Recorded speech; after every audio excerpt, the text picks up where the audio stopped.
The air in the kitchen thickened, heavy with the scent of scorched coffee and something sharper, betrayal maybe, or the ghost of words we couldn't unsay. My wife, Lena, stood by the sink, her back to me, her shoulders rigid as if braced for a storm.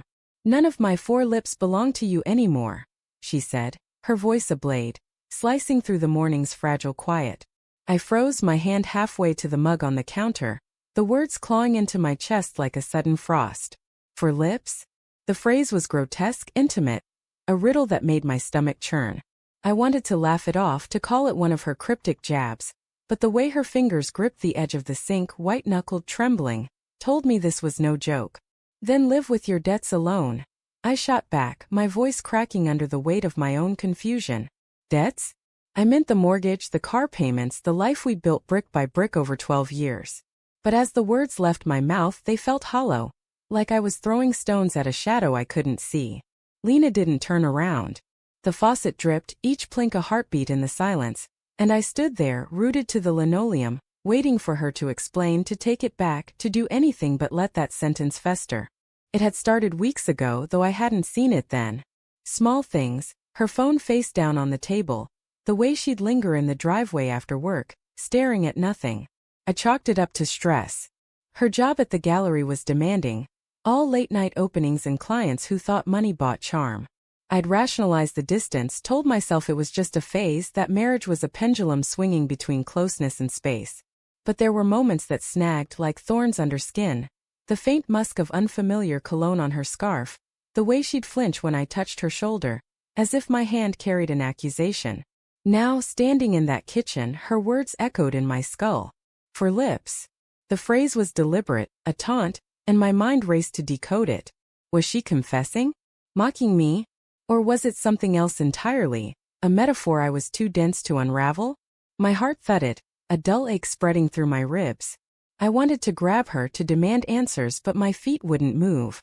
Instead, I sank into a chair, the wood creaking under my weight, and stared at the coffee stains on the table, mapping them like constellations of my own stupidity. "Lena," I said, my voice softer now, almost pleading. "What the hell does that mean?" She turned then, her eyes glassy, not with tears but with something colder, resolve maybe, or defiance.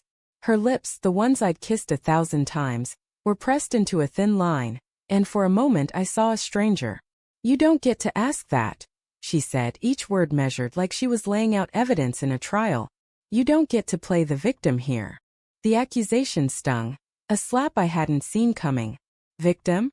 I'd spent years trying to be the good husband, working overtime at the firm, cooking dinner when she was late, ignoring the way her laughter had started to feel like a performance. But now her words twisted the narrative, painting me as the one at fault. Doubt crept in, slimy and insidious. Had I missed something? Was I the one who'd let her slip away? My mind flashed to the late nights I'd spent scrolling through case files while she sat alone in the living room, the TV's blue glow her only company. Guilt gnawed at me, but anger was louder, a roaring tide that drowned out reason. "Tell me," I said, leaning forward, my hands clenched into fists. "Who is it?" The question felt like spitting out glass, sharp and inevitable. Her eyes flickered just for a second, and I caught it, the tiniest crack in her armor. She didn't answer, just turned back to the sink, scrubbing a plate that was already clean. The rasp of the sponge was maddening, a sound that filled the room with her refusal to engage. I stood, the chair scraping against the floor, and crossed to her side. The kitchen felt smaller now, the walls closing in, the air thick with unspoken truths. I noticed the way her hair fell over her neck, exposing a faint mark. A bruise, maybe, or something worse. My breath caught, and I reached out, my fingers hovering an inch from her skin.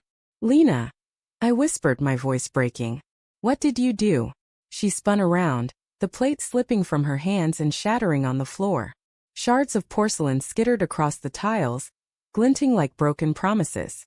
"Don't touch me," she snapped, her voice raw, her eyes wild with something I couldn't name. Fear, guilt, or maybe both. "You don't know anything, Tom. You never did." The words were a gut punch, but it was the way she said my name, like it was a burden, that broke something in me. I stepped back, my hands raised, as if surrendering to an enemy I hadn't known I was fighting. The room spun, the edges blurring, and I saw flashes of our life together. Her smile at our wedding, the way she'd hum off-key while cooking, the late-night talks about dreams we'd never chased.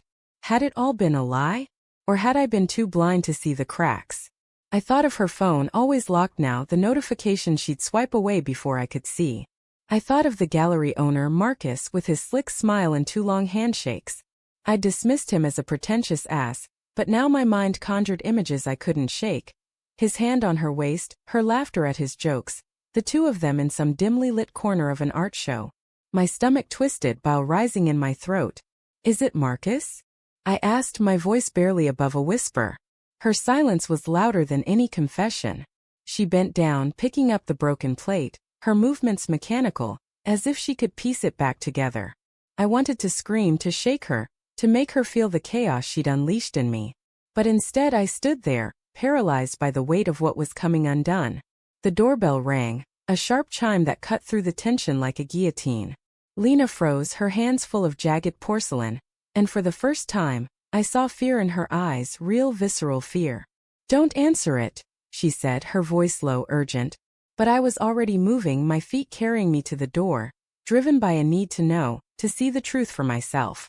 I opened the door, and there he was, Marcus, his coat dusted with rain, a bouquet of roses in his hand. But it wasn't his presence that stopped my heart. It was the woman standing behind him, her face pale, her eyes locked on mine. Sarah, my sister, who'd been Lena's best friend since college. The roses weren't for Lena.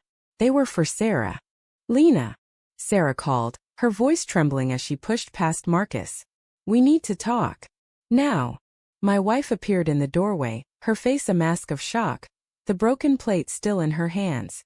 And in that moment I understood. For lips. Not just Lena's betrayal but Sarah's too.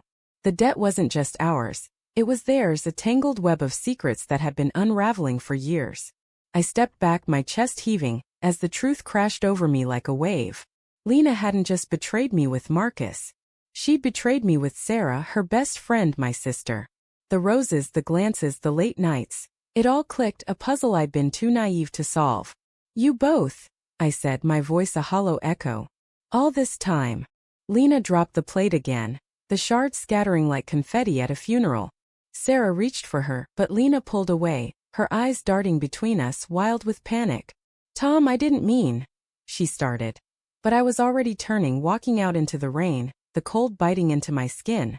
I didn't look back. The debt was theirs now, and I'd let them drown in it.